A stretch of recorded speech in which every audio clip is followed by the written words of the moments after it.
I wonder, are you arguing with an atheist about free will? Let me guess. Maybe you came across strong proponents like Alex O'Connor, the cosmic skeptic, or Dr. Sam Harris.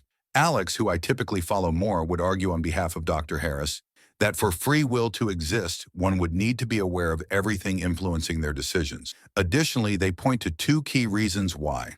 Firstly, you cannot determine or predetermine your wants and desires. And secondly, it is impossible to do anything based on the fact that you either want to or are forced to.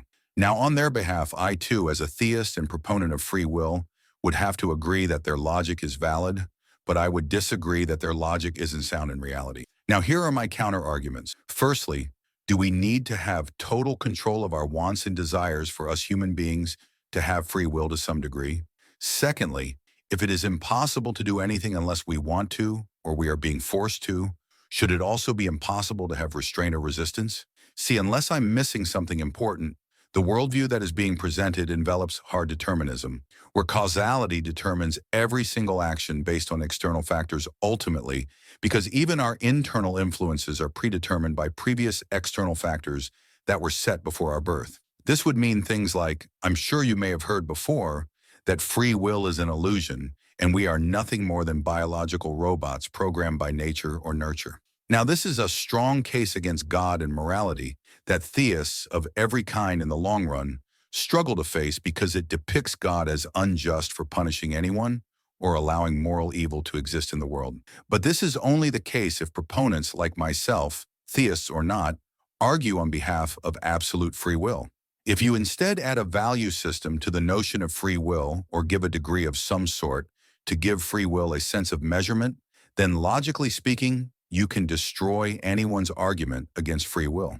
God becomes just again, because now if his creations have a portion of free will, or limited free will as I argue, then this further justifies the argument that they now have to reconcile with the consequences of their actions, depending on the degree or nature of those actions transcribe into sins.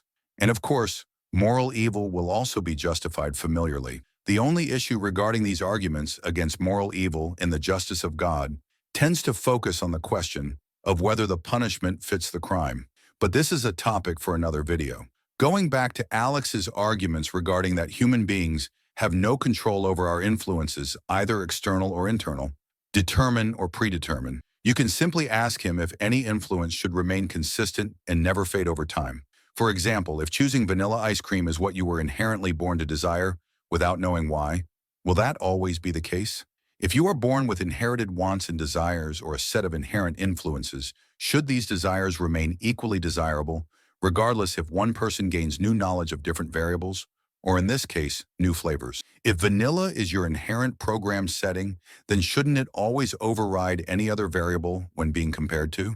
The next issue I present is, of course, the notion that influences, much like species in a particular environment, will tend to compete with one another through natural processes, where influences can grow and combine to form the shape of an organism naturally being represented as another person who would try to gain another's affection, money, or support.